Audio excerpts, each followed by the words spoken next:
Enfin oui, je vous ai mis dans le noir, comme ça me permet de voir ceux qui bossent sur leur micro, là. Il y a plein de petites lucioles au fond.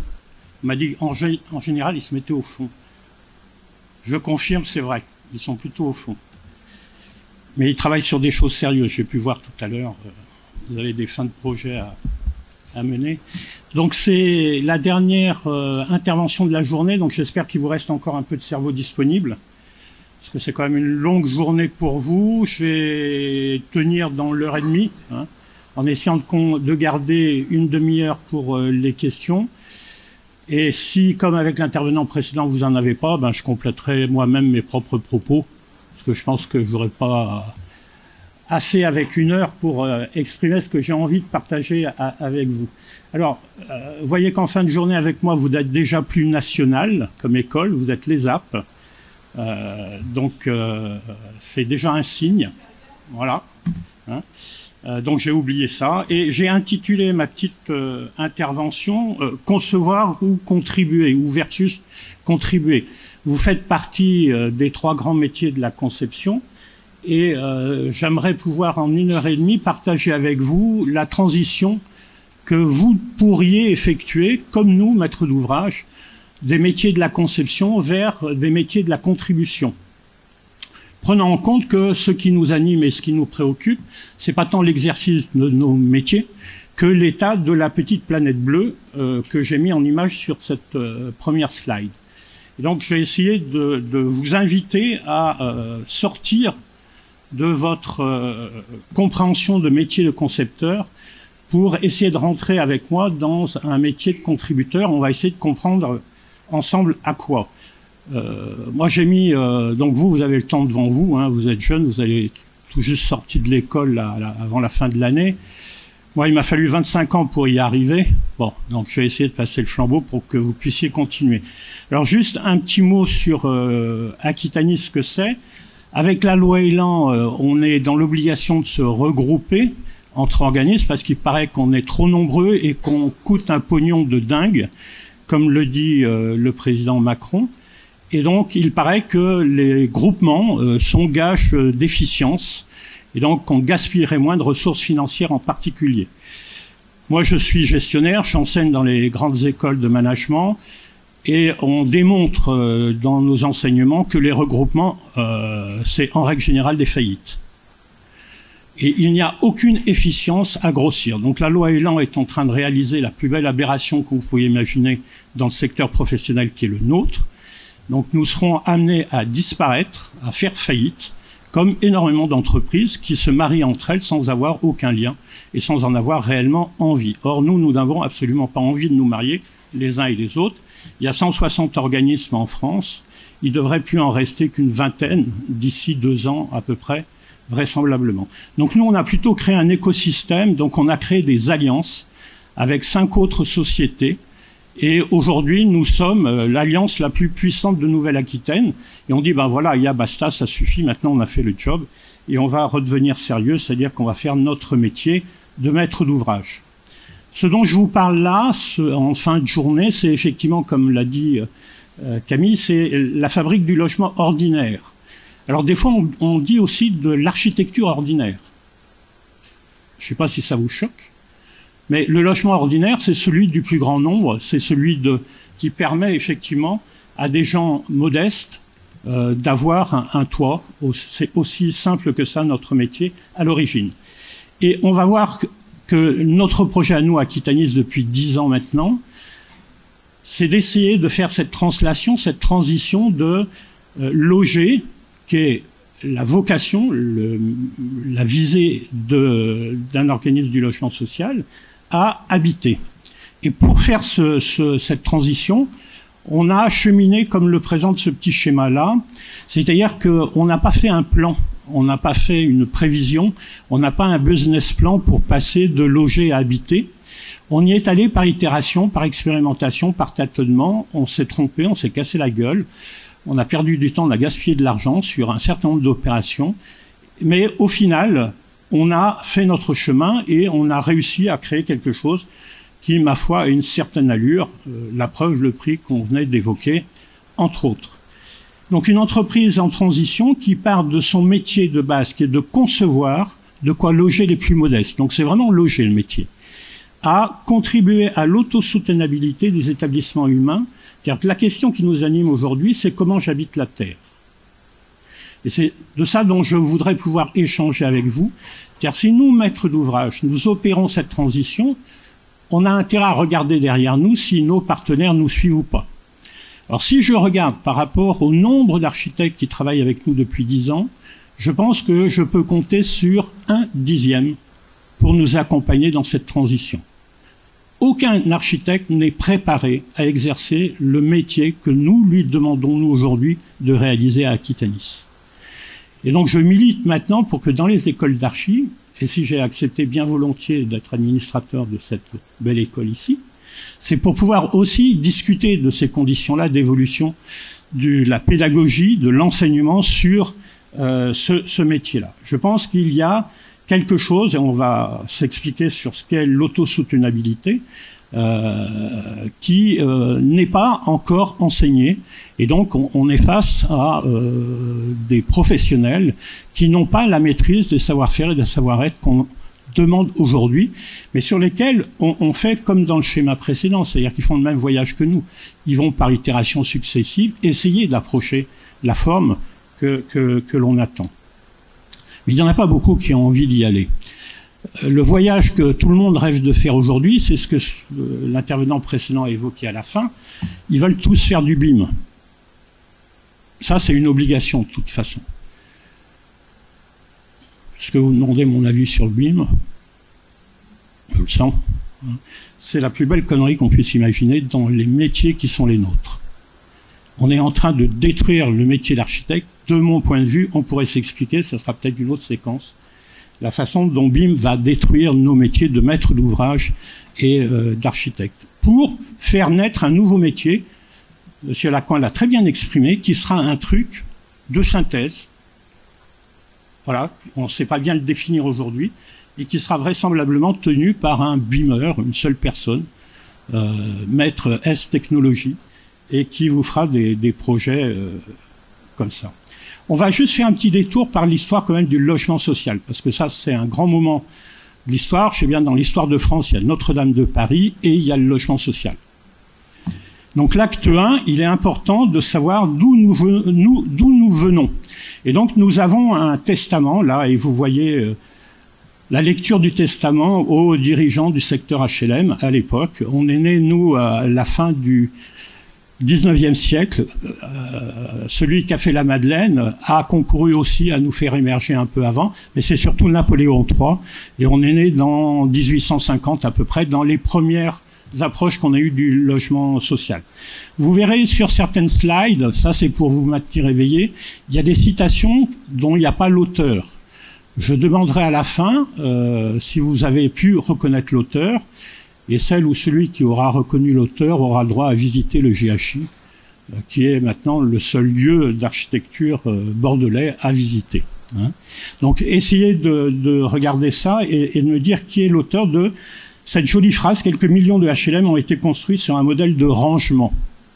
C'est vrai.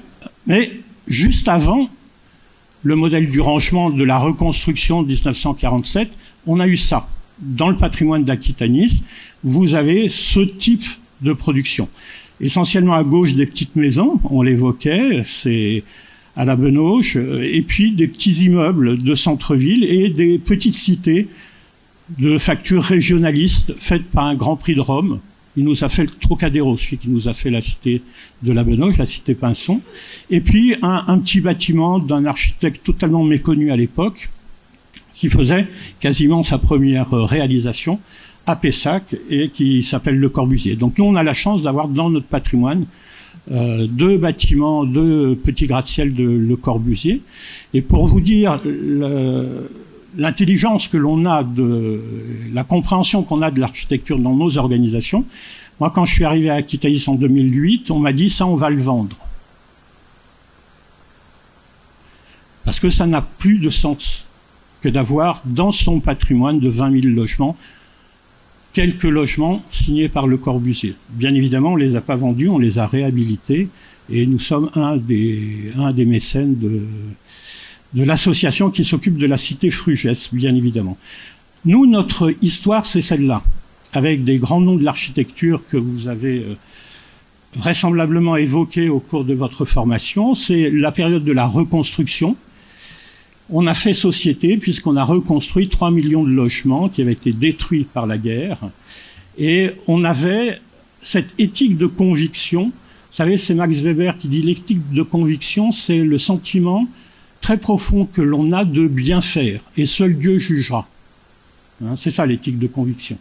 On fait naturellement bien pour l'autre. Et on a bien fait les grands ensembles pour bien loger les Français qui avaient besoin d'accéder à la modernité.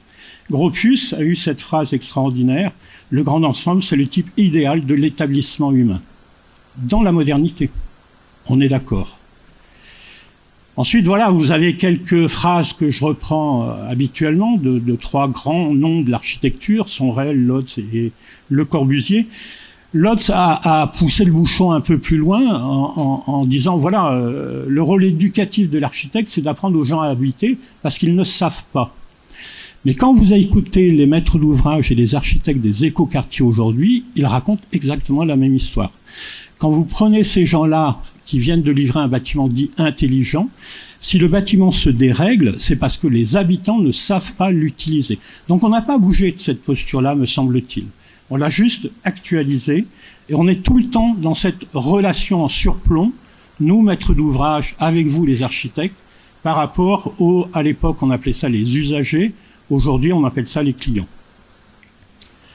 Et à partir de 47, ça va être un long cycle industriel qui va façonner une façon de concevoir et de réaliser des projets. Et on est avec un modèle qui est tellement fort, tellement orienté vers cette notion de progrès et qui est un progrès uniquement technique. Le progrès social, il vient par derrière parce qu'on a bien mené techniquement la chose. Que effectivement, on est dans une forme de sentiment de démiurge. C'est-à-dire que je suis capable, y compris, de faire des villes nouvelles entièrement. On a fait des très grands quartiers. Nous avons par exemple le Grand Parc ou les Aubiers. Voilà, on est capable d'un seul coup, dans un seul geste, de loger plus de 1000 personnes le plus rapidement possible. Et donc ça donne ça. Ça, par exemple, c'est les Aubiers. Le Grand Parc, qui sont livrés dans les années 60 et qui sont toujours là. Et après, un petit peu plus tard, dans les années 70-80, tous les Hauts-de-Garonne, où nous avons les plus grands ensembles de cette période-là sur les 4 communes des Hauts-de-Garonne. Et à un moment donné, on a eu cette image-là. Ça, c'est une campagne de communication du mouvement HLM pour lutter contre le fait qu'on disait, ben voilà... effectivement, c'est des boîtes où on range les gens, c'est des cages à lapins, des clapiers. Les grands ensembles, c'est insupportable. Et on a commencé à faire une campagne sur ces préjugés, parce que notre métier commençait un petit peu à évoluer. Mais il n'empêche que nous avons contribué ardemment à cette révolution industrielle du lendemain de la Seconde Guerre. Et on a fait du logement qui, de mon point de vue et du vôtre, je pense, est un bien culturel. On en a fait un produit industriel et qui, petit à petit, y compris pour le logement social, a acquis une valeur sur le marché. Aujourd'hui, on a des fonds d'investissement européens qui se proposent de racheter notre patrimoine parce qu'il a une valeur économique indéniable. Donc, dans ce mouvement de privatisation qui est en train de se finir avec la loi Elan, effectivement, nous, par exemple, la valorisation comptable du patrimoine d'Aquitanis de 20 000 logements se compte en dizaines de milliards. Effectivement, c'est un bien économique inestimable. Et on a bien envie de mettre la main dessus aujourd'hui. Et la hantise qui est encore celle d'aujourd'hui, c'est de toujours produire en quantité un truc, on va dire rapidement, des mètres carrés qui sont à louer ou à vendre. Notre métier, il est là. Et je pense que l'intervenant précédent l'a très bien exprimé de cette façon-là. Alors, où êtes-vous dans le rouage? Qui est le maître d'ouvrage? Qui est le maître d'œuvre dans cette photo d'un film célèbre? Moi, j'ai tendance plutôt à vous mettre là au milieu, là. ici. Hein. Ça, c'est plutôt l'archi pour moi. Parce que vous êtes toujours en train de couiner que les honoraires sont pas suffisants, etc. Et puis, de toute façon, c'est nous qui réglons la machine. Hein. C'est lui qui est le régleur et le maître du temps de la production. Donc, c'est vraiment le maître d'ouvrage.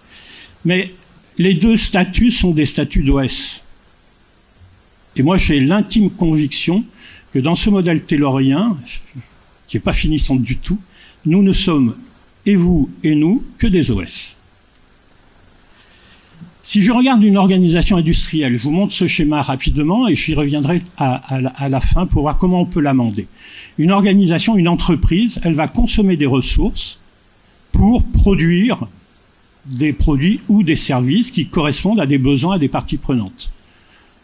Pour fabriquer mes savonnettes, je vais utiliser du savon, je vais utiliser du gaz, je vais utiliser un peu d'intelligence, etc. Et donc, je vais consommer quelques ressources ou beaucoup de ressources pour pouvoir effectivement produire ma transaction avec le monde, la vendre, la mettre sur le marché. Et entre les deux, entre la production et les ressources, il y a le système d'organisation, la façon dont je vais organiser ma production pour que sorte mon produit. Et si je regarde du côté des sciences de gestion, nous on dit le processus, il est extrêmement linéaire, c'est une décision, une planification, un contrôle. Ça, c'est un processus industriel. Et il me semble que, on va le voir après, le processus qui nous lie tous ensemble, il est exactement de même nature. Monsieur Lacoin l'a évoqué tout à l'heure, la maison à bon de commande d'Aquitanis. C'était ça. L'architecte, puisqu'il en fallait un, obligatoirement, sur ce programme par exemple, il a dessiné ça. Cet élément. Vous voyez le rôle de l'archi dans la conception de ce produit logement qui a sa vocation, qui a ses adeptes. Hein. On fabriquait des petites maisons, les Français veulent vivre dans des petites maisons, on faisait des lotissements et effectivement, on n'était pas les seuls. Partout en France, je vous remets cette petite image, voilà, on a ce modèle industriel d'une maison fabriquée en 3D qu'on vient de déposer à un endroit donné et qu'on va faire habiter. Ça, c'est le rêve de beaucoup de maîtres d'ouvrage dans cette culture industrielle.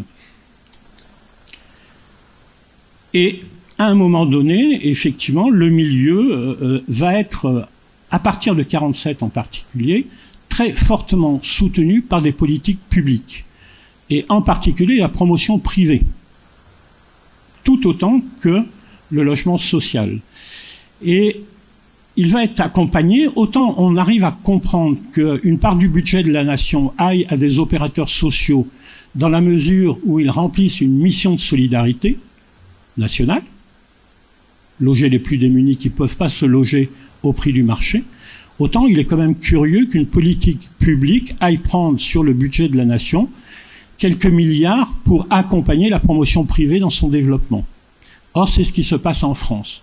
Bourdieu l'a très bien décrit dans les structures de l'économie. Vous avez tout un chapitre sur la question du logement et il montre comment l'État a accompagné le développement des entreprises privées. C'est bien pour ça que Bouygues est devenu le numéro 1 mondial du bâtiment.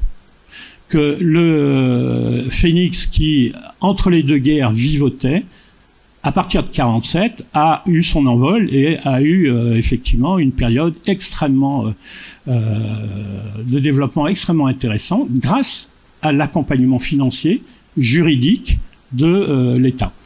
Et ces gens-là nous disent tout le temps sur Bordeaux, ça c'est Sud-Ouest, nous disent tout le temps, on manque de produits. On nous raconte tout le temps que c'est la crise du logement. Une crise du logement qui date depuis 1947, à mon avis, c'est pas une crise, puisqu'une crise, normalement, ça démarre à un moment donné, ça s'arrête. C'est un état. Et c'est un état permanent qui est entretenu par des politiques publiques. On a 1 million de logements vacants en France. Or, on manque de logements. Cherchons l'erreur ensemble. Il y a un vrai problème en France sur la politique du logement, qu'il soit social ou qu'il soit privé. La loi Elan, en fin 2018, tout début 2019, termine de nous façonner notre avenir en disant, voilà, le logement est un bien d'usage et de consommation issu d'une production industrielle qui peut se penser comme un patrimoine, voire un placement. Et là, il parle de logements sociaux. Hein, parce que le logement privé, c'était ça déjà. Hein. Et donc voilà la conception que le gouvernement actuel a de ce qu'est le logement. Alors on va essayer de se sortir de ça et d'essayer d'inventer un autre avenir pour nous. Mais si je faisais le parallèle, comme je le disais tout à l'heure, entre la gestion d'entreprise et l'architecture, à mon avis, nous fonctionnons, et vous et nous, exactement de la même façon, sur un temps linéaire séquencé, comme l'a très bien représenté Taylor. Nous, on part de la prévision, on établit le plan qui va nous permettre de mettre en programme ce qu'on a décidé de fabriquer. Les architectes, ils partent du programme, ils ont un projet et ils débouchent sur un objet. Dans un temps extrêmement linéaire et avec une façon de découper ce temps. Et vous avez entendu M. Lacroix tout à l'heure, il faut qu'il soit le plus bref possible. C'est pour ça qu'on va lier les temps de conception et de réalisation pour réduire au maximum ce temps, parce que le temps, dans le système capitaliste, c'est de l'argent, bien évidemment. Et donc voilà, donc on est exactement dans la même culture, et vous et nous. Il n'y a aucune différence, me semble-t-il. C'est mis en débat, hein, vous pourrez me renvoyer une balle liftée de fond de cours dans la dernière demi-heure.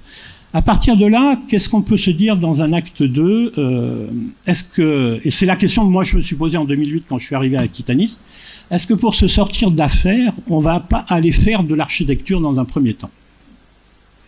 Parce qu'on était enfoncé dans nos maisons à bon de commande, on était enfoncé dans notre modèle bureaucratique industriel, et je m'étais dit comment on va essayer de se sortir d'affaires, et je me suis dit, on va faire de l'architecture, et je pense que ça va nous permettre de ressortir un peu la tête de l'eau. Et donc, cette autre citation du même auteur, depuis la naissance du mouvement moderne en architecture en urbanisme, nous, les architectes, donc voilà un premier indice, c'est un archi qui écrit, nous sommes centrés sur l'objet. Et on va essayer ensemble de dépasser cette centration sur l'objet. Alors pour faire de l'architecture, voilà ce que nous, ces dix dernières années, nous avons commis pour nous faire remarquer. D'abord, un siège social. Effectivement, on a raflé pas mal de prix avec ça. On a fait appel à une grande signature de bureaux, c'est Rechen et Robert. Ça a marché tout de suite. On a dit, ah punaise, Aquitanis, pas mal. On avait avant des bureaux dans des logements, des aubiers. Hein, on ne pouvait pas nous trouver, on ne pouvait pas nous voir. Là, d'un seul coup, on s'est rendu lisible et en faisant un acte d'architecture assez fort, il n'y a pas beaucoup de bâtiments de bureaux sur la métropole bordelaise qui ont quand même une gueule comme celle-là. Ça, c'est Botanica sur le jardin public. Vous devriez reconnaître la signature. Il vient de livrer sur Paris un bâtiment extraordinaire qu'il a rénové et dont il a fait une extension. Et il avait livré l'extension de la mairie de Marseille. Eh bien alors? Ah, quand même. Oui, Franck Amouten. Donc on s'est dit, voilà, on va aller chercher des gens comme ça pour faire de l'architecture. Et ça, effectivement, c'est un très très beau bâtiment. Le seul petit souci, c'est que les volets ne marchent pas. Mais Franck, il s'en fout. C'est pas son problème. Donc on est en conflit avec lui depuis maintenant 4 ans sur justement la question de régler les volets. C'est là où on commence à se dire, mince, les archis ne sont pas dans l'usage, du moins certains. Alors que la qualité d'usage, je reviens sur l'intérieur de son logement, est absolument extraordinaire. Immense baie vitrée fixe, effectivement, grand balcon, ces persiennes, quand elles s'ouvrent et elles se ferment, sont absolument géniales. Voilà, donc il n'y a pas de souci là-dessus. Ça, on a fait ça avec des archis que vous devez connaître. Oui, et qui étaient associés avec la Noire et Courrier. C'est au Grand Parc. Voilà, avec une proposition un peu, on voulait un peu bouleverser les codes. C'est une pièce supplémentaire Et on s'est dit, dans le fond, si j'ai besoin de traverser sous la pluie et de faire 10 mètres pour aller sur ma pièce à l'autre bout de mon appartement et en façade, ça serait assez sympa, ça serait une expérience à vivre assez intéressante. Ça, on a sorti ça il y a quelques années aussi sur Florac Libération, avec une archi que vous devez bien connaître aussi ici localement.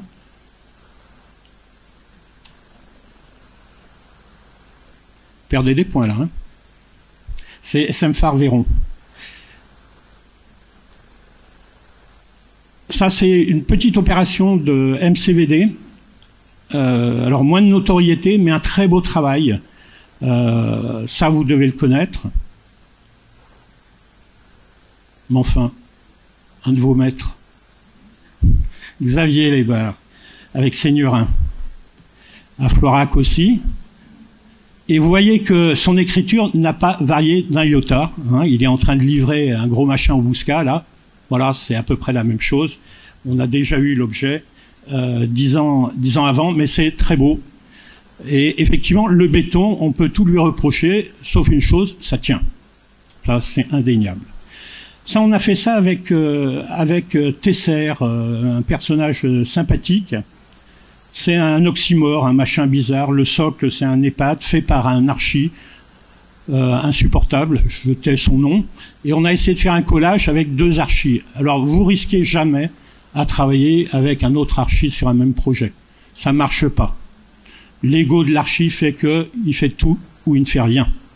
Et là, ça a été le pire chantier pour nous et pour les 2 archis. Mais au final, quelque chose d'extrêmement intéressant, c'est-à-dire que quand vous sortez de l'ascenseur, au premier étage de la résidence, vous traversez un jardin, ce qui est assez étonnant quand vous êtes au plein cœur du Grand Parc, avec des logements extrêmement lumineux, très très bien foutus. Voilà. Et puis après, on a concouru, là par exemple, sur une tour de 50 mètres, 19 étages, intégralement en bois, dans le concours, le premier concours de l'OIN, qui demandait un bâtiment intégralement en bois. La trémie d'ascenseur est en bois dans ce projet. On a été retenu comme finaliste et le gagnant fait une tour en béton. Le sarcophage de la tour qui a gagné est en béton parce que l'architecte ne sait pas construire structurellement en bois, puisqu'il voulait des balcons déportés, et vous voyez que lorsque vous travaillez en structure bois, vous ne pouvez pas vous amuser à faire des structures déportées. D'ailleurs, même en béton aujourd'hui, on se rend compte que ça tombe. Le bois, ça ne permet pas ce genre de choses. Et le bâtiment qui a gagné, qui est très beau sur les images de concours, est impossible à réaliser en structure bois. Donc il a fallu tricher. Et donc c'est un grand sarcophage de béton et autour quelques éléments de bois. Et là, un architecte qui est absolument merveilleux, qui est Pascal Gontier. Je ne sais pas si vous le connaissez, celui-là, mais il gagnerait à venir faire un cours à l'école ici. C'est un des rares architectes spécialistes de la structure bois en France. Et on a réalisé ce projet de 32 mètres de haut, ventilation naturelle, isolation en paille. Il n'y a que du bois et du verre. Au moment de déposer le permis, les riverains l'ont attaqué et le maire nous a refusé le permis. Donc je vends ce permis à qui veut construire la tour autre part que sur la métropole bordelaise, puisqu'ici, on ne veut plus construire sur des hauteurs comme ça, quand on est à côté de petites maisons individuelles. Et notre dernier projet, c'est celui-là, c'est avec RCR, ça s'appelle l'Estuaire, on est en phase de dépôt de permis. C'est un projet absolument incroyable qui va bouleverser totalement l'univers de l'habité, un projet qu'on a travaillé pendant plus de 4 ans avec cette équipe, et qui, entre-temps, effectivement, a eu, comme vous l'avez vu, le Pritzker. Donc, vous voyez, avec ça, effectivement, on a fait une belle collection d'objets. Moi, ce que j'appelle, comme les surréalistes, des machines célibataires. Car on a posé à différents endroits du territoire métropolitain des choses intéressantes qui sont des logis généreusement exacts, mais comme ceux de 47, comme le logis exact de 47, avec une attention aux usages, à l'insertion urbaine qu'on ne peut pas nous reprocher. Mais voilà, ça fait pas plus qu'une collection d'objets. C'est Winnie Mas qui aime beaucoup utiliser ce terme-là, de faire collection. Effectivement, ça en dit long sur sa conception de son métier d'architecte. Et il y a beaucoup d'architectes qui ont ça en tête. Et quand Rudy Ricciotti fait le galet, là, il fait un objet qu'il pose, et il dit il est extrêmement contextualisé. Et moi, je lui dis oui, dans tes rêves. Je ne vois pas où est la contextualisation de ce bâtiment à cet endroit-là. Le bâtiment est très beau, l'objet est admirable, parfaitement bien réalisé, mais il est hors contexte, de mon point de vue. Or, pour l'architecte, et Rudy Ricciotti est un ami, il me dit, sans coup fait rire, mon architecture est contextualisée. Alors là, c'est le grand débat qu'on pourrait avoir tous ensemble. Qu'est-ce qu'une architecture contextuelle? Mais ça, vous l'avez eu. Vous avez eu des cours là-dessus, j'imagine. Alors, pour finir et pour s'achever, voilà ce que ça donne de mon point de vue, notre petite histoire en commun. Non seulement c'est linéaire, mais en plus c'est en marche d'escalier, notre affaire. C'est-à-dire que chaque fois que je vais monter une marche, c'est une épreuve, et j'ai le fardeau du travail de la marche précédente. C'est-à-dire la première marche, c'est la commande, c'est la feuille de route. Ensuite, j'ai l'étude, le programme, le choix de la maîtrise d'œuvre, le travail sur l'APS qu'on va réaliser tous ensemble. Après, la phase de conception qui appartient peut-être pleinement à l'architecte, mais aussi au maître d'ouvrage quand il a lui-même comme responsable des opérations des architectes. Il ne faut pas l'oublier, nous avons dans nos directions du développement des architectes diplômés et qui travaillent avec les architectes sur les projets. Et donc moi j'estime que c'est une co-conception entre la maîtrise d'ouvrage et les architectes extérieurs partenaires du projet. Le temps qu'on passe sur les phases d'APS et APD en disent long sur le travail de co-conception ou pas. Si le temps est très bref, comme l'évoquait l'intervenant précédent, c'est qu'il n'y a pas de co-conception. Si le temps est long, c'est qu'il y a nécessairement une co-conception. Ça me semble être un très bon indicateur entre l'APS et l'APD, de coproduction, de co-conception entre le maître d'ouvrage et le maître d'œuvre. Ensuite, il y a le chantier, et puis après, effectivement, il vous l'a montré tout à l'heure, l'exploitation. Mais pour moi, c'est pas une ligne plane. C'est une marche d'escalier. Qu'est-ce que change BIM là-dedans? C'est au lieu d'être un escalier, c'est un escalator. C'est tout. Le truc est mécanisé. Et c'est, pour moi, strictement la même chose.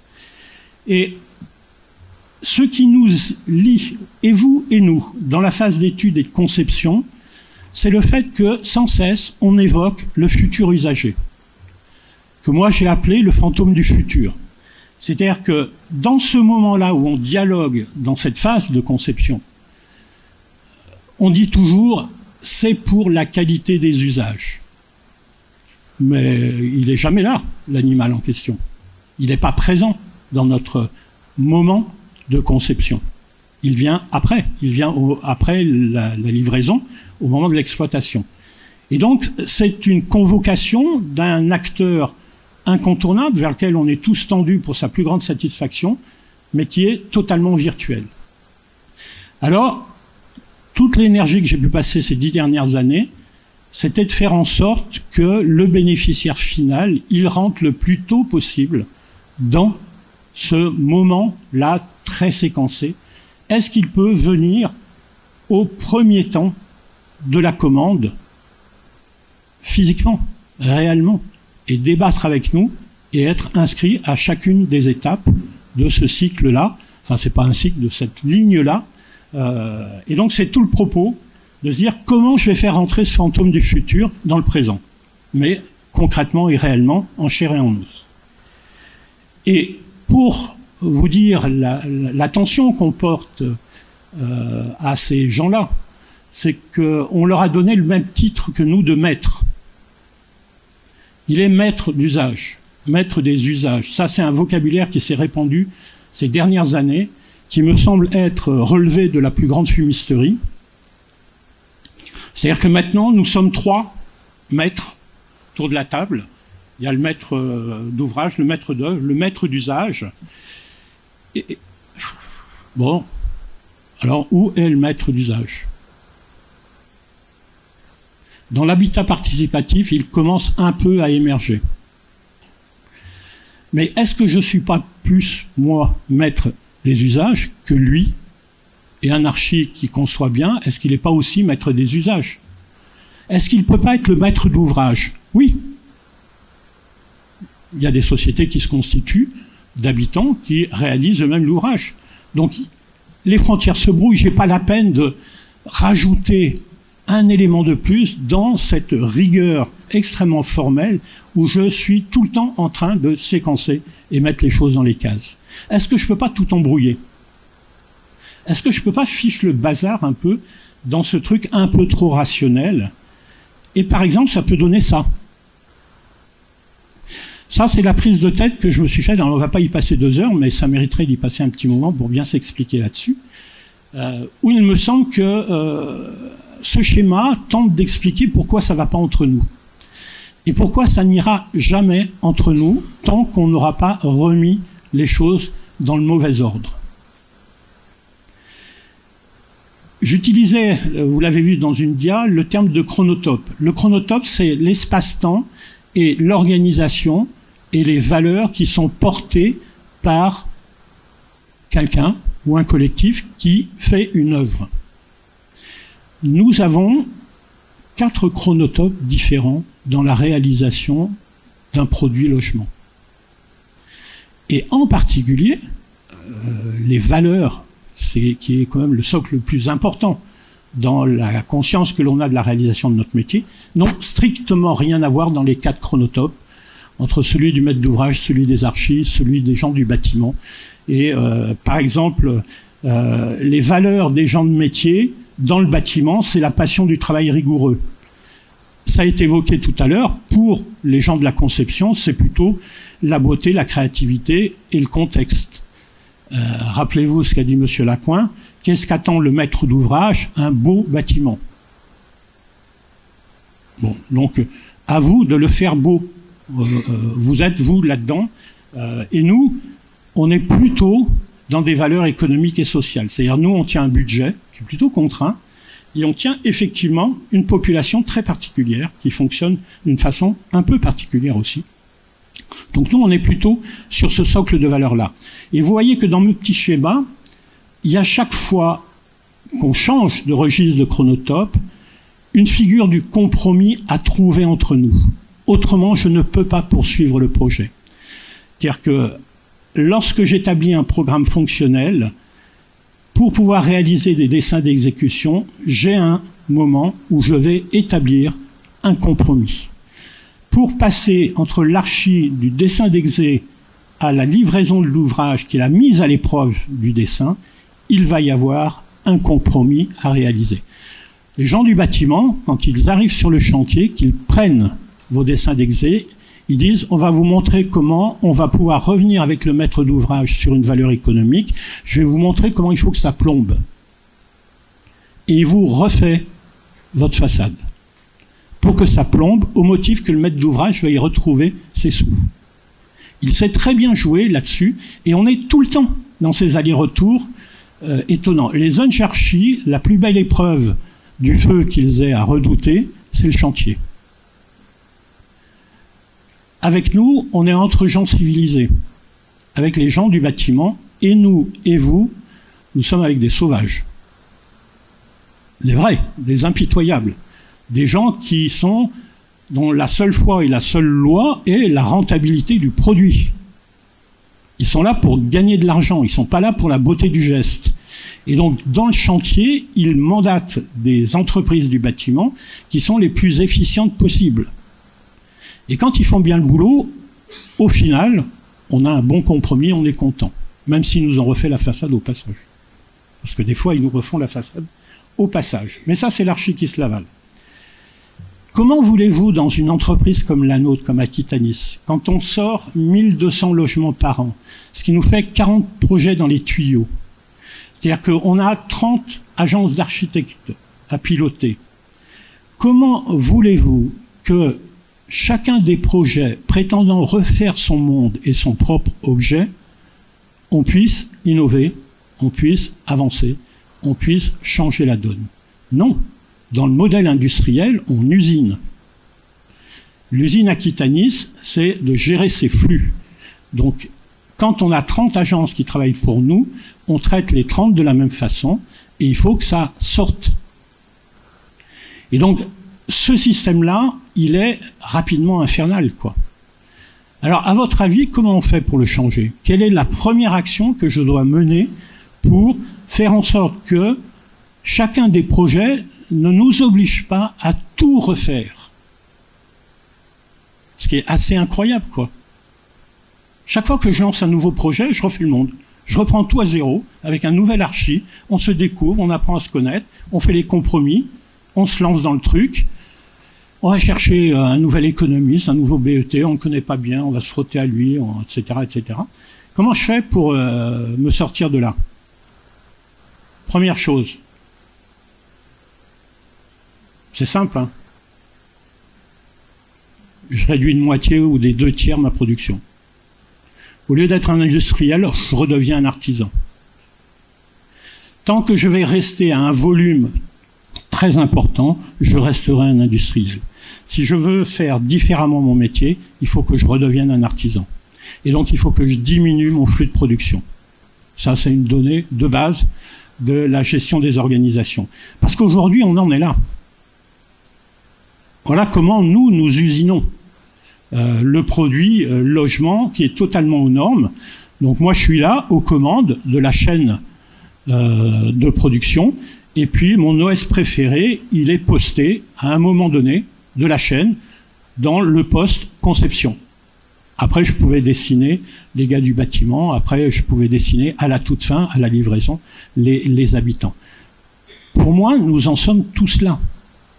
Moi je suis un contremaître et vous êtes des OS. Je le fais exprès hein, pour vous faire réagir. Parce que vous n'avez pas encore conscience de votre condition d'OS. Mais nous, on devrait avoir conscience de notre condition de contremaître aussi. Hein.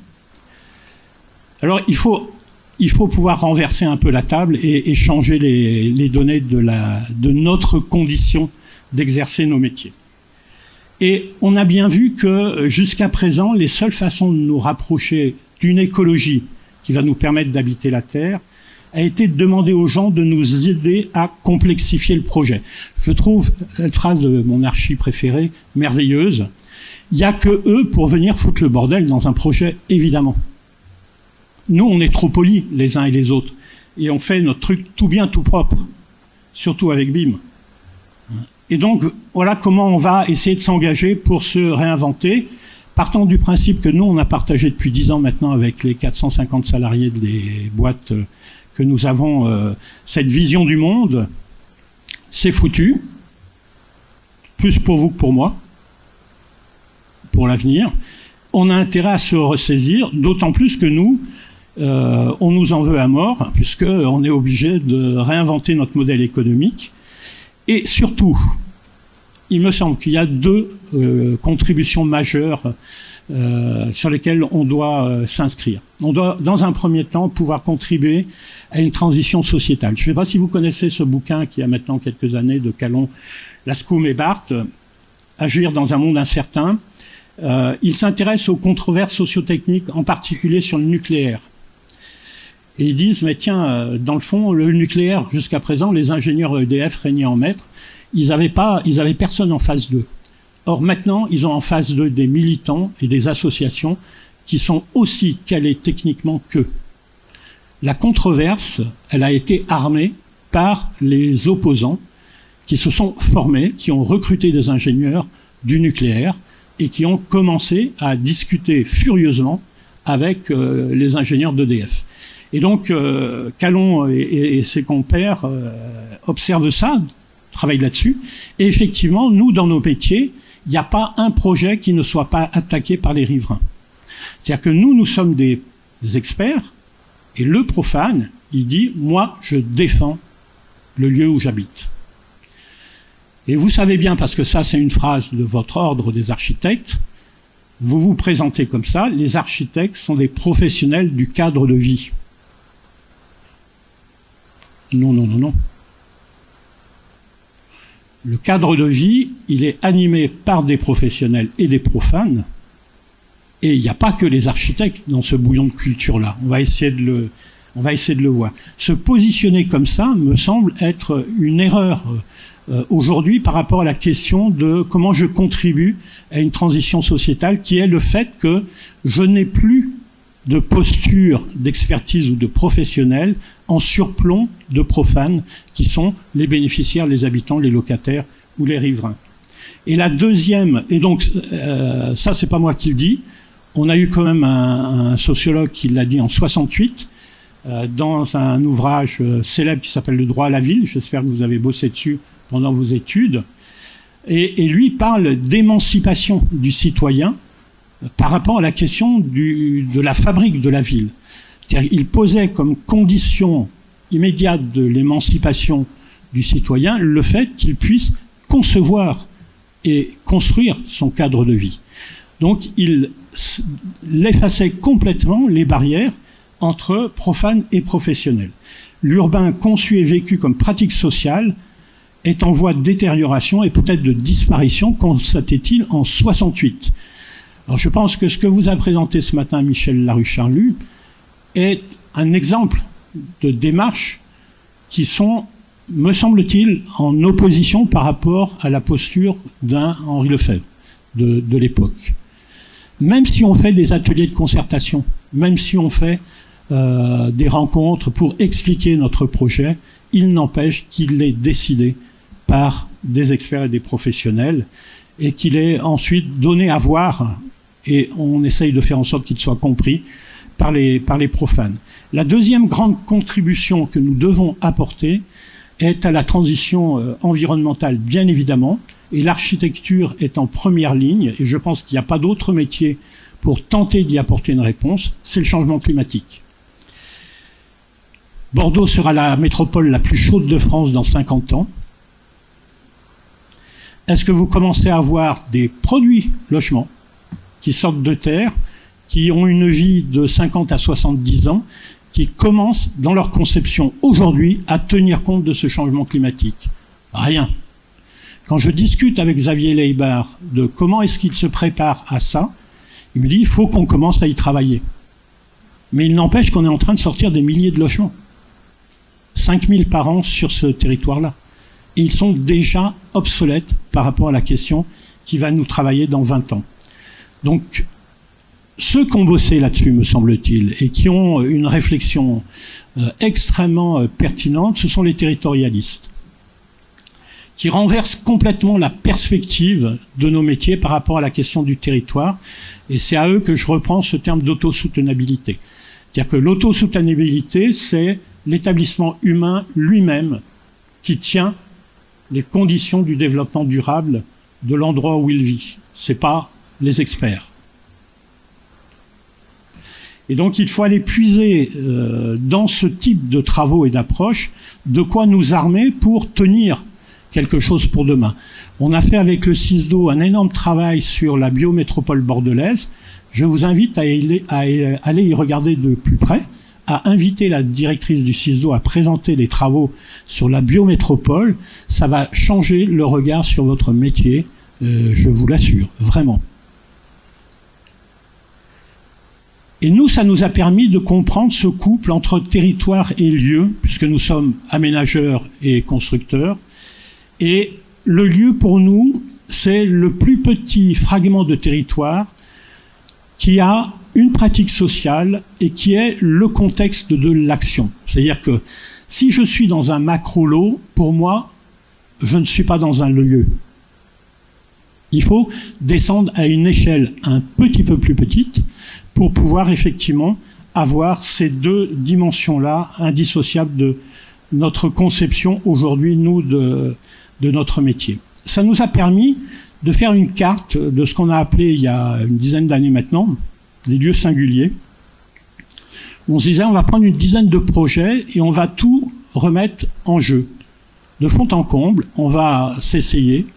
On en sortait plus d'1 millier. Au total, ces 10 projets, c'est à peine 200 logements. Donc la mise nous met pas en péril.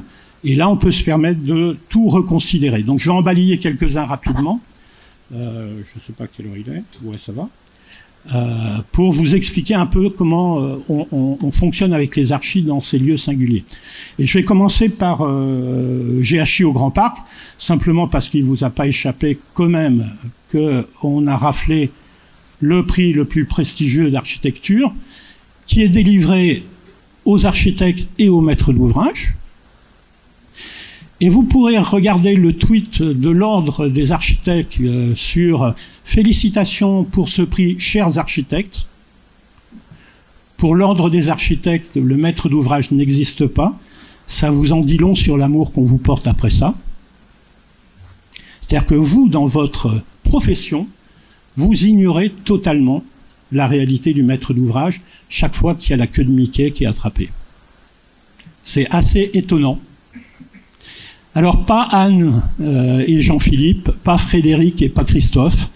Eux, leur maître d'ouvrage, il est là. Et on avait déjà eu un prix européen il y a 2 ans avec ce même projet. C'est vraiment une co-conception de ces 2 acteurs pour arriver à ça. Mais avant, c'est une histoire avec des archis qui démarre comme cette chanson. Vous savez, les histoires d'amour commencent mal en général. Ça va tout de suite vous corriger, finissent mal. Mais non, avec nous, entre Jean-Philippe et Anne et Bernard Blanc, ça a commencé très mal avec ce concours en 2004 qu'ils ont perdu. C'est un concours exceptionnel sur un site de Saint-Nazaire, où j'étais le patron de la boîte à l'époque là-bas, et on voulait démolir et reconstruire ce petit îlot résidentiel. Et voilà la proposition dans le concours qu'ils nous font. On ne démolit pas, on enveloppe, on surélève, on rajoute des structures. La loi MOP nous dit que les règles du concours sont intangibles et dans le cahier de concours, il était dit démolition, reconstruction. Et donc, on leur dit, vous avez bien lu, oui, oui, mais nous, on ne démolit pas. On dit, ben, vous avez perdu. Bon. Ça m'a quand même mis la puce à l'oreille. Ils n'avaient pas tout perdu. Ils ont perdu le concours, bêtement, juridiquement. J'ai essayé de faire en sorte qu'ils le gagnent, qu'on détourne tout. On a essayé de relancer le concours. Mais on est dans un pays qui adore les règles et le respect des règles. Donc, j'y suis pas arrivé. Mais par contre, j'ai retenu, dans ce premier contact en 2004 avec eux, que c'était pas la peine de penser démolir un habitat ancien, qu'il avait de quoi être régénéré. Ce qui fait qu'après, je ne me suis pas privé de les faire travailler. Et on a livré 3 opérations sur Saint-Nazaire de ce type-là, avec, vous voyez, les qualités habituelles qu'on connaît à ces archis. Et quand on a sorti ça, on m'a dit, mais c'est des maisons de fada, ton truc. Ça ressemble à rien. Effectivement, c'est du produit. Voilà, c'est un produit industriel qui ne semble ressembler à rien.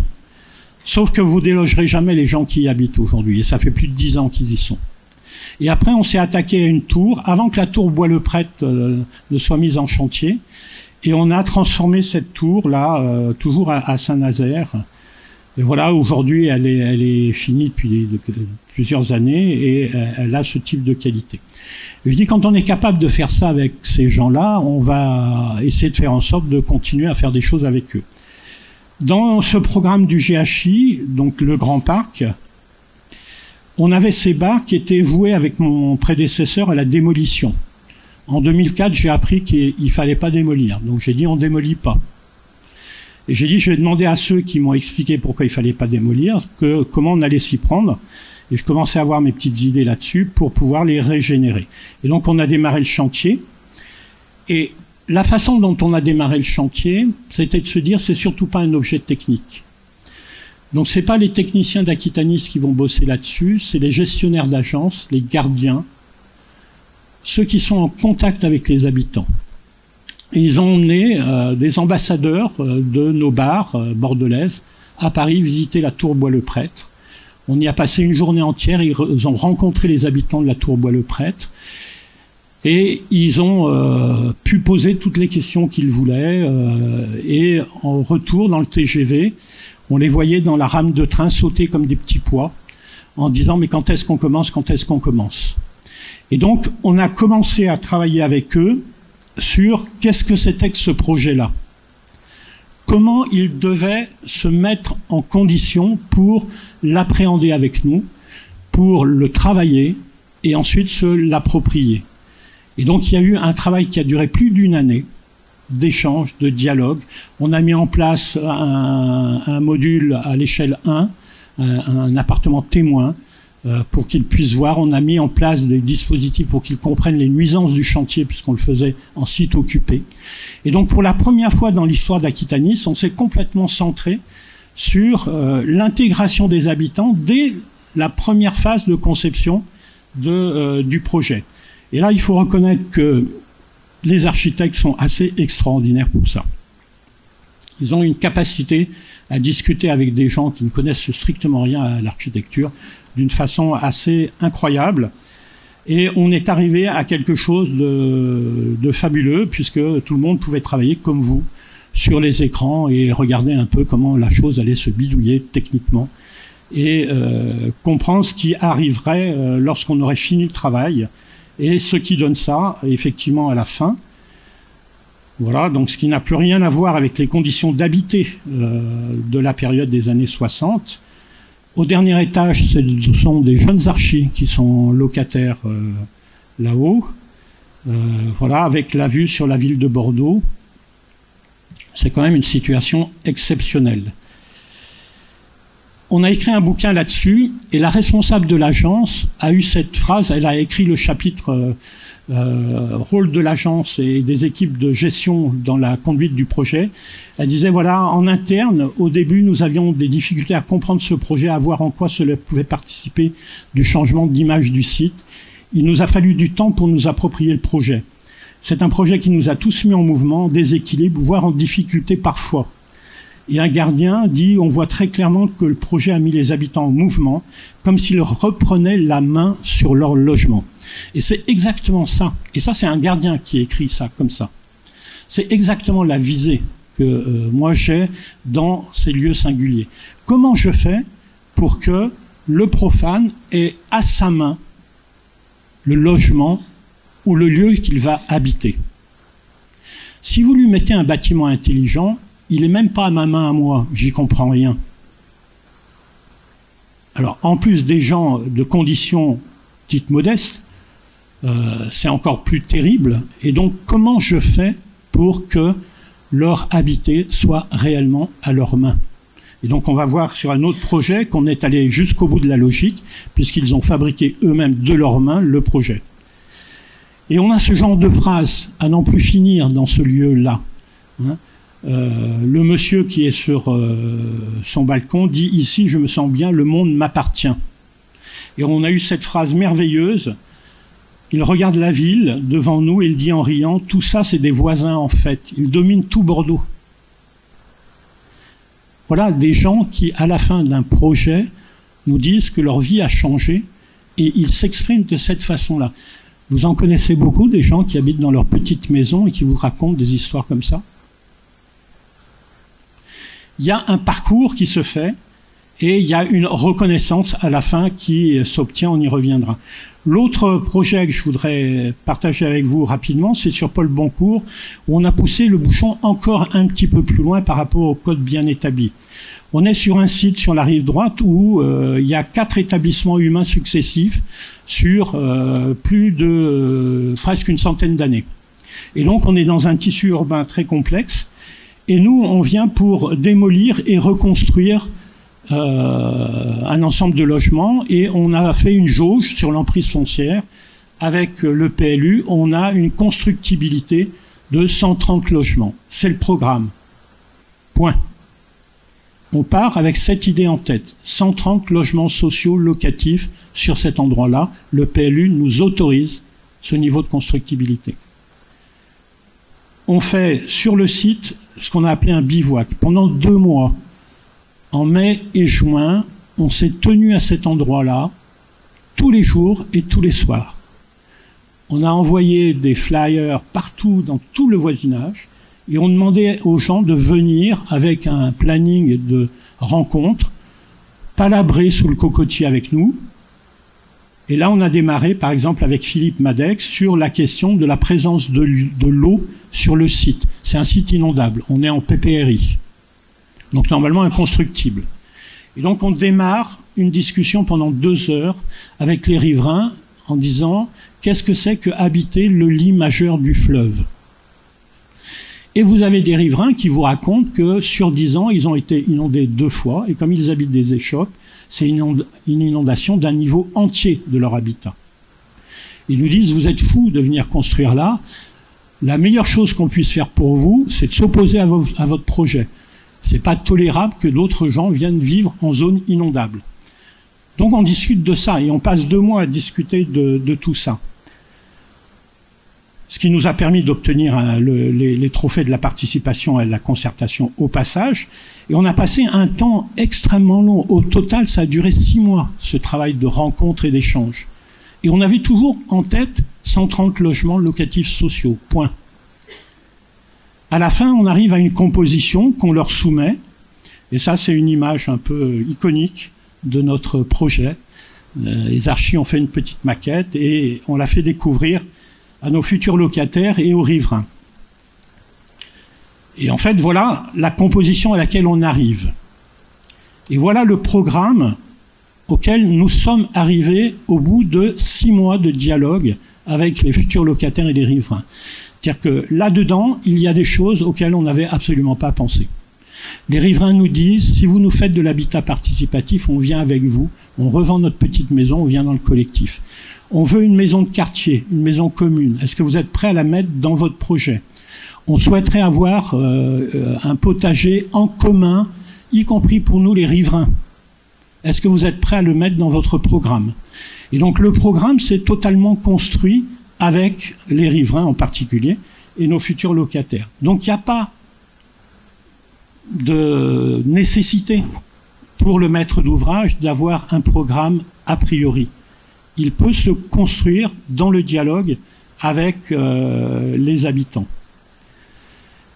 On a poussé le bouchon assez loin puisqu'on a dit c'est là qu'on va faire les premiers bâtiments sans chauffage de France.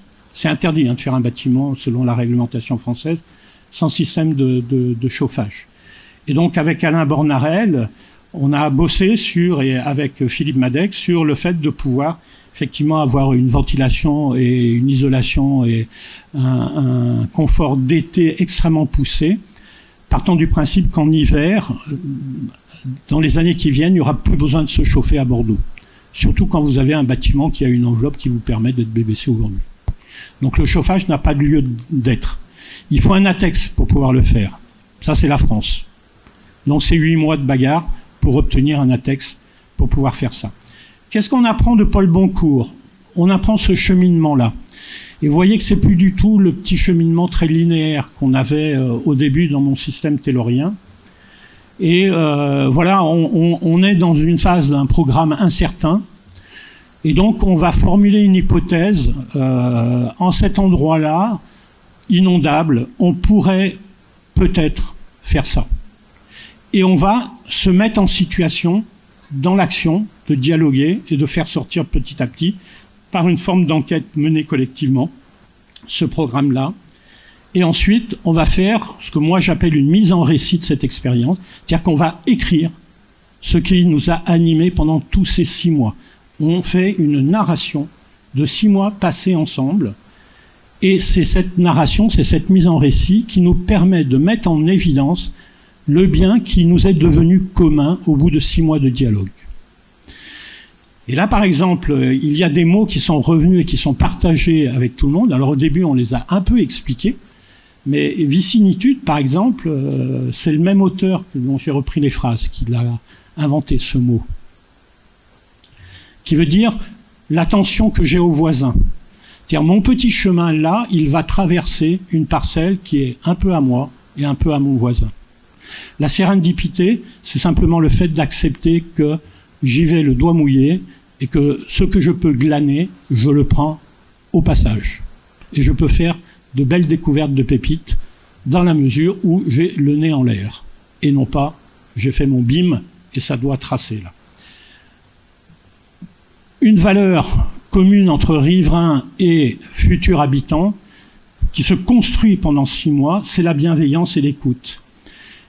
Et on est allé assez loin puisque quand on a fait ce projet-là, il faut passer en commission d'avant-projet avec Bruno Fortier, qui est le maître qui règle avant le dépôt du permis le jugement sur la beauté du bâtiment et sa justesse.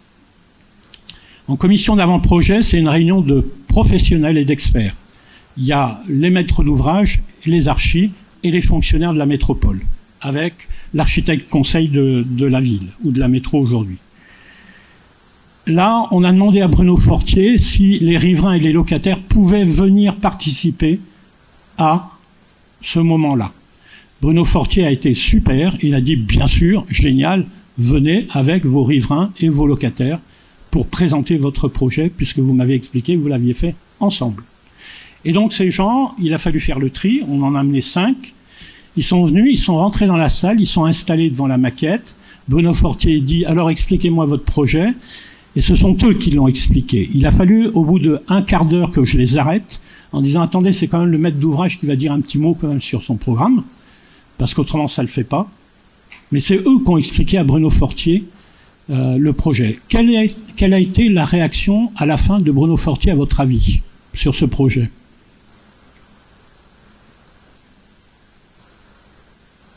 Qu'est-ce que peut dire un architecte conseil lorsqu'on lui présente un projet de cette façon-là et qu'il est présenté par les habitants du lieu ?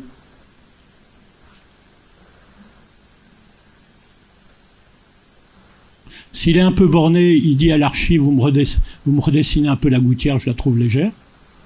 Ce qu'il fait assez régulièrement dans tous les projets. L'acrotère, là, me semble traité de façon non convaincante. Ça, c'est du Fortier tout craché. Et là, il dit, qu'est-ce que vous voulez que je dise devant un projet aussi bienveillant? Je ne peux que l'accepter. Je n'ai rien à dire. C'est le projet de vos habitants. Ben allez, faites-le. À partir de là, on s'est rendu compte qu'on avait commencé à faire bouger un peu les lignes quand même.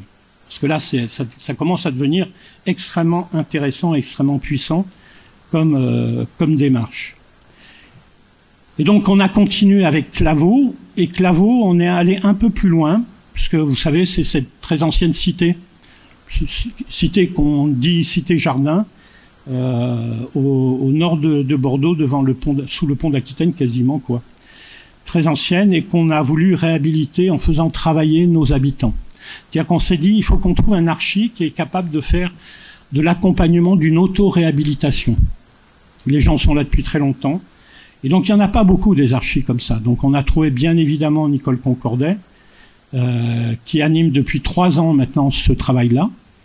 Et le premier travail qu'on a fait avec les habitants, c'est ça. Surtout pas faire d'architecture. Et ça, c'est une grande leçon que moi je retiens et que maintenant on applique, nous, à Aquitanier, systématiquement sur des projets nouveaux. Quand on arrive en terrain inconnu pour nous, soit en tant qu'aménageur, soit en tant que constructeur, on ne parle jamais en premier lieu d'architecture. On parle de paysage. Et les premières interventions, on va essayer de faire en sorte de trouver le terrain le plus neutre sur lequel il y ait le moins de tension possible. Et nous, on a trouvé que jardiner, créer des pépinières, ça convenait à tout le monde. Et donc, on essaye de systématiser le démarrage d'un projet par la conception et la réalisation avec les habitants du lieu, là, de la pépinière qui nous permettait de planter les arbres qui, 3 ans plus tard, feraient l'armature paysagère de la nouvelle cité Claveau. Et effectivement, quand je démarre comme ça avec les habitants, et les archis sont là avec nous, on a un niveau de dialogue qui est totalement différent de celui d'un expert de l'architecture et d'un profane de l'architecture. Il se passe autre chose. Et après seulement, Nicole nous a proposé de construire cet objet infâme, fait de récupération de tout et n'importe quoi. Donc elle est allée avec les habitants et des étudiants d'architecture, glaner des matériaux, des containers, des trucs, et ils ont fait un lieu, une base vie, qui allait devenir l'outil tech de la démarche d'accompagnement à l'auto-réhabilitation des habitants. C'est-à-dire qu'avec les compagnons bâtisseurs, c'est l'usine dans laquelle les uns et les autres apprennent à retaper leur maison. On a ramené à l'emploi comme ça une dizaine de nos locataires au chômage qui ont appris le métier de charpentier ou d'ébéniste et qui aujourd'hui ont été recrutés par des entreprises du bâtiment. Ils ont appris avec les compagnons bâtisseurs et encadrés avec Nicole Concourdet et son équipe ce métier du bâtiment en faisant eux-mêmes la réhab de leur petite maison. Sur la ZAC de Biganos, ça c'est à l'échelle de 230 maisons, donc 230 familles. La ZAC de Biganos, on l'a fait à l'échelle de 9000 habitants. Et là, je passe rapidement. On est aménageur du centre de ville. Notre projet s'appelle Bigre. Et on est en phase 2 qui s'appelle Rebigre. Voilà. Et on a fabriqué immédiatement, comme à Claveau, la maison-outil, de façon à permettre aux gens de venir voir comment on fabriquait des murs en briques de terre crue. Puisque Biganos a une argile de très très bonne qualité. Et on a mis plus d'une année avec Amaco à refabriquer une brique de terre crue pour la construction. Donc on va construire pour la première fois en France 600 logements en briques de terre crue sur la commune de Biganos. Or, c'est l'architecture vernaculaire du lieu. Ils ont toujours construit en terre et en structure bois. Et donc on va faire 600 logements en structure bois et remplissage de briques de terre crue. Et c'est toujours la même chose. On essaye d'embarquer l'ensemble de la population dans une enquête, un diagnostic en marchant, on arpente les lieux, ils nous apprennent comment on vit l'endroit et on commence à bâtir des éléments pour travailler avec eux. Et vous voyez que la première chose, c'est de fabriquer là aussi un premier espace qui va nous permettre de travailler ensemble, de nous réunir, etc. Et ensuite, on va les impliquer au fur et à mesure à l'élaboration. Et maintenant, on va rentrer en phase de construction des briques et on va entraîner des habitants de la commune à devenir des fabricants de briques de terre crue. Loupiac, la même chose. On a le même procédé. Petit village de 900 habitants.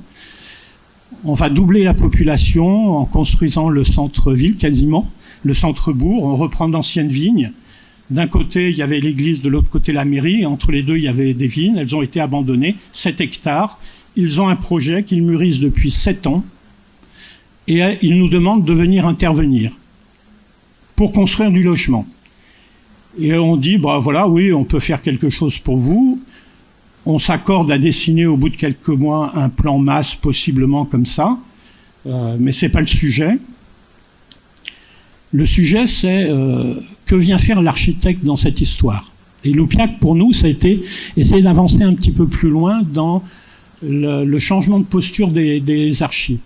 Et donc là, on a demandé à 4 agences d'archis de venir faire une sorte de workshop dans le village.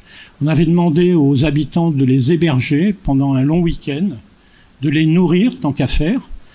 Et donc, le workshop, c'était « J'habite chez l'habitant et je suis nourri par l'habitant et je travaille pour l'habitant ». Et donc, ils ont arpenté, et l'idée, c'est de pouvoir parler d'architecture avec les Loupiacais, qui n'ont aucune connaissance en architecture. Et donc, les architectes phosphores travaillent, produisent des choses, ensuite vont commencer à organiser leurs pensées, leurs réflexions, avec toujours cette hantise, comment je fais partager l'architecture avec les habitants du lieu. Donc ils vont organiser une exposition, on va la traiter de façon la plus professionnelle possible, l'exposition est toujours en place, elle est remarquable on avait même un commissaire d'exposition pour l'organiser, c'est une très très belle exposition. Et ensuite, on a fait des débats avec le maire, avec les voisins, avec des gens autour. Et dans le fond, à votre avis, nos architectes, ils ont fait quoi, là?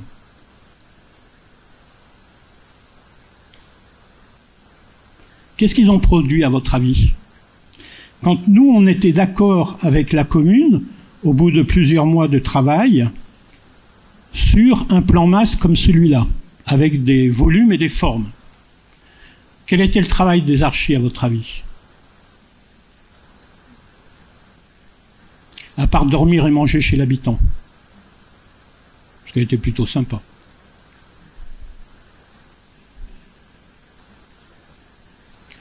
Il y en a une qui est là d'ailleurs, je crois, au fond de la salle. Non, elle ne veut pas. Alors j'espère que je ne vais pas trop dénaturer leur posture. En fait, ce qu'on a appris dans ce travail avec nos chers architectes et les habitants du lieu, et c'est le travail qu'ils ont fait, c'est dans le fond, au lieu de penser l'architecture à venir, j'ai intérêt à comprendre celle qui est déjà là. Ça, c'est le bon niveau de dialogue avec des habitants, à qui, à un moment donné, il faudra bien que je parle de l'architecture de demain, des nouvelles constructions. Mais si je veux pouvoir établir le dialogue avec eux, j'ai intérêt à regarder ce qu'ils voient tous les jours et leur permettre, avec le regard de l'architecte, de lire, de comprendre et d'interpréter leur architecture vernaculaire.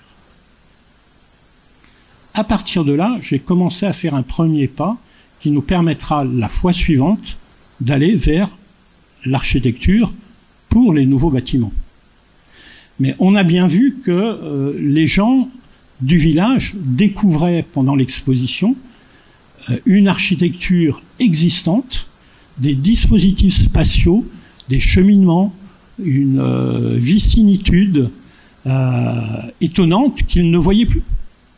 Et donc le premier travail de l'architecte, me semble-t-il, c'est de refaire découvrir le lieu vécu, que je ne regarde pas, et lui, il est armé pour guider un peu ce regard-là.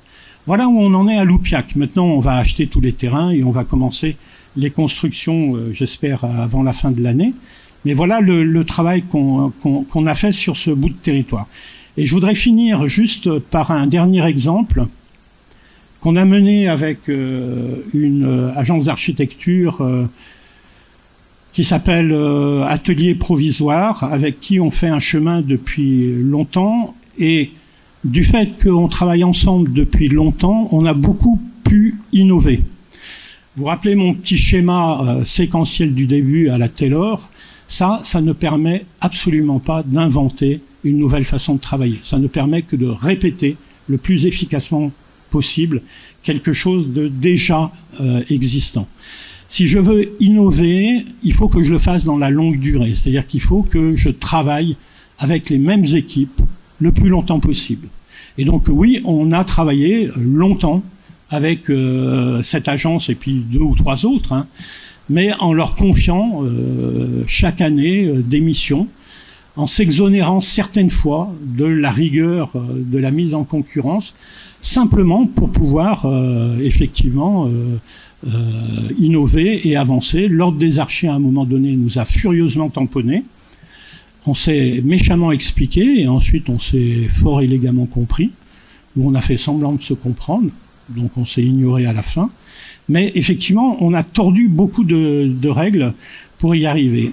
Et on a fait 2 projets qui sont, entre autres, qui à mes yeux sont très emblématiques et qui nous ont fait, nous, à Aquitanis, énormément avancer sur la conception de l'habité. C'est 2 petits projets, mine de rien, un qui s'appelle Vim et l'autre Ben. Et on a dit, voilà, on va travailler avec les archis et nous, on va se mêler de la conception et on va dialoguer dans la phase de conception pendant un été et on va retrouver des éléments, le plan libre, aujourd'hui on appelle ça un loft, et puis on va dire, il faut permettre aux habitants d'en faire la partition. Et donc il faut trouver techniquement la façon dont un habitant va prendre la main sur la mise en place des cloisons à l'intérieur de son logement. Et donc c'est tout un travail effectivement de